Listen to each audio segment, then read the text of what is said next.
Et si je vous disais qu'il existe un hôtel gigantesque, complètement plein. Toutes les chambres sont occupées. Et pourtant, cet hôtel peut toujours accueillir de nouveaux clients. Non pas un ni deux, mais une infinité de nouveaux clients. Comment est-ce possible? Vous pensez que je vous raconte des histoires? Eh bien non, c'est tout le paradoxe et la magie de l'infini en mathématiques. Ce concept défie notre intuition. Il défie notre logique de tous les jours. Il nous pousse à repousser les limites de notre imagination. Préparez-vous, car nous allons voyager dans un monde où les règles habituelles ne s'appliquent plus. Un monde où l'on peut ajouter sans jamais atteindre de fin. L'infini n'est pas un très très grand nombre. C'est bien plus que ça. C'est une idée. Une idée qui représente quelque chose qui ne se termine jamais. Qui continue pour toujours. Dans notre monde physique, tout a une fin. Une route a une destination. Un livre a une dernière page. Une vie a une durée. Mais en mathématiques, cet univers abstrait de la pensée, on peut concevoir des choses qui n'ont aucune limite. C'est un outil puissant qui permet aux mathématiciens de résoudre des problèmes complexes. Mais c'est aussi une source de questions vertigineuses. C'est une porte ouverte sur un univers qui semble tout droit sorti d'un conte fantastique. Imaginez-vous en train de compter 1, 2, 3, 4.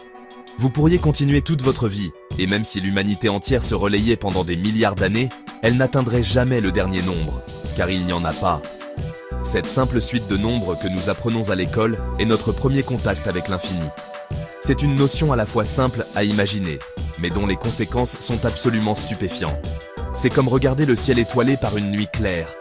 On sait que ce que l'on voit n'est qu'une infime partie de ce qui existe réellement, un océan cosmique sans rivage visible. Alors, comment notre esprit, habitué à un monde fini, peut-il appréhender une telle notion? C'est là que les mathématiciens entrent en jeu. Ils ont créé des outils, des langages et des expériences de pensée. Attachez vos ceintures. Notre exploration ne fait que commencer. Revenons à notre fameux hôtel.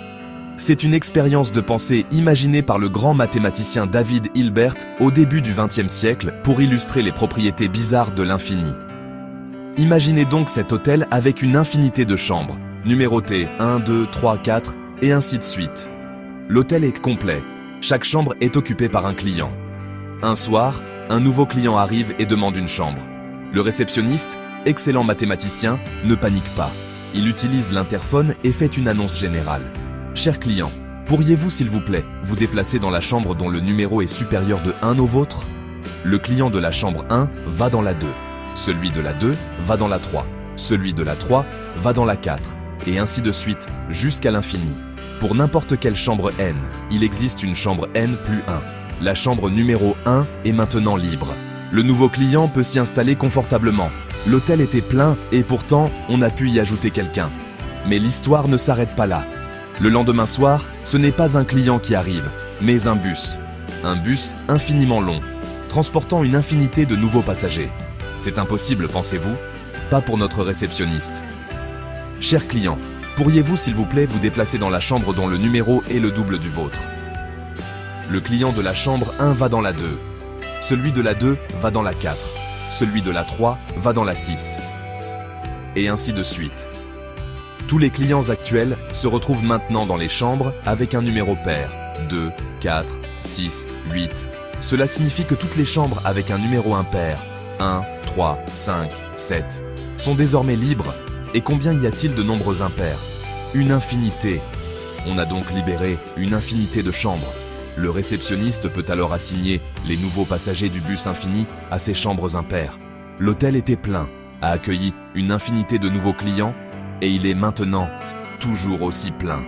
C'est absolument contre-intuitif, mais mathématiquement impeccable. C'est ça, la magie de l'infini dénombrable. En mathématiques, l'infini n'est pas une destination que l'on peut atteindre. C'est une direction, un processus sans fin. Le symbole que nous utilisons, un 8 couché. On l'appelle un lemniscate. Ce symbole illustre l'idée de quelque chose qui continue éternellement, sans début ni fin, un chemin sans fin. Quand un mathématicien parle d'infini, il ne parle pas d'un nombre gigantesque, c'est une abstraction pure. L'ensemble des entiers est infini. On peut toujours ajouter 1, c'est l'infini potentiel. On peut toujours continuer. Les mathématiciens parlent aussi d'un infini actuel, considérer l'ensemble infini comme un objet complet. Là, les choses deviennent étranges et fascinantes. Avant, beaucoup de penseurs, comme Aristote, étaient méfiants. Les maths modernes ont franchi la barrière, traité l'infini comme un citoyen des nombres. Accepter l'infini a ouvert des portes incroyables. L'infini ne se cache pas seulement dans les grands nombres. Il se niche aussi entre les nombres. Prenez une règle graduée, entre le 0 et le 1. Si on cherche les fractions, on trouve un demi, un quart, 3 quarts, 1 huitième, 3 huitièmes, 5 huitièmes, 7 huitièmes. On peut continuer ce processus de division à l'infini. Peu importe à quel point deux fractions sont proches, on pourra toujours en trouver une autre nichée entre elles. C'est la densité des nombres rationnels. Entre 0 et 1, il y a une infinité de fractions. Mais y a-t-il plus de fractions qu'il n'y a d'entiers? 1, 2, 3? Notre intuition nous crie que oui, évidemment. Eh bien, préparez-vous à un choc. Pour les mathématiciens, ces deux infinis sont exactement de la même taille. C'est le génie de Georg Cantor qui a trouvé la réponse. Il a montré qu'on pouvait compter toutes les fractions, en les organisant dans un immense tableau et en trouvant un chemin en diagonale pour les parcourir. En faisant cela, il a fait correspondre chaque fraction à un entier unique. Le premier, le deuxième, le troisième, une correspondance parfaite. Cette idée de correspondance est la clé pour comparer les infinis. Si on peut associer chaque élément de A à un élément unique de B, et vice-versa, ils ont la même cardinalité. L'infini des entiers et celui de toutes les fractions sont de même nature. L'infini dénombrable, le plus petit des infinis. Oui, le plus petit. Maintenant, explorons pi, ou P. Vous le connaissez, nombre du périmètre du cercle. On l'arrondit souvent à 3,14, mais ces décimales continuent pour toujours, sans jamais se répéter de manière périodique. 3,1, 4, 1, 5, 9, 2, 6, 5, 3, 5. On a calculé des milliers de milliards de décimales sans trouver de structure. Une séquence qui semble aléatoire, une loterie cosmique à l'infini. Les nombres comme pi, dont les décimales sont infinies et non périodiques, sont irrationnels. Ils ne peuvent pas s'écrire en fractions. Ils remplissent les trous laissés par les fractions sur la ligne numérique. Peut-on lister tous les nombres réels, comme on a listé les fractions? La réponse, de Cantor, non, catégoriquement. Il est impossible de créer une liste complète de tous les réels entre 0 et 1. Peu importe la liste, l'argument de la diagonale construit un nouveau nombre qui n'y figure pas. L'une des preuves les plus belles et choquantes des mathématiques. Il y a plus de nombres réels que d'entiers. L'infini des réels est d'un ordre supérieur, plus grand, plus dense, plus puissant. Cela révèle une hiérarchie d'infinis, chacun infiniment plus grand que le précédent. Notre esprit a déjà du mal avec un seul infini. Alors imaginez une infinité d'infinis.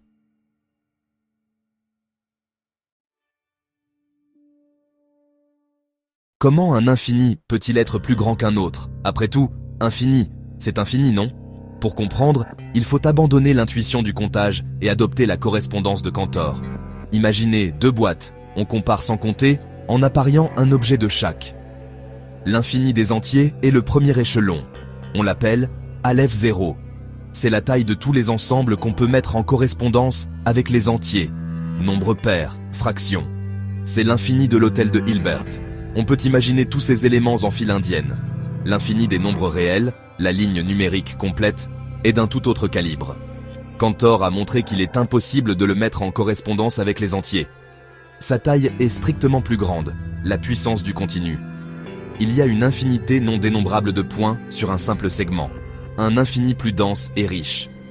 Les entiers sont des poteaux espacés, les réels sont la route elle-même, un continuum sans trou.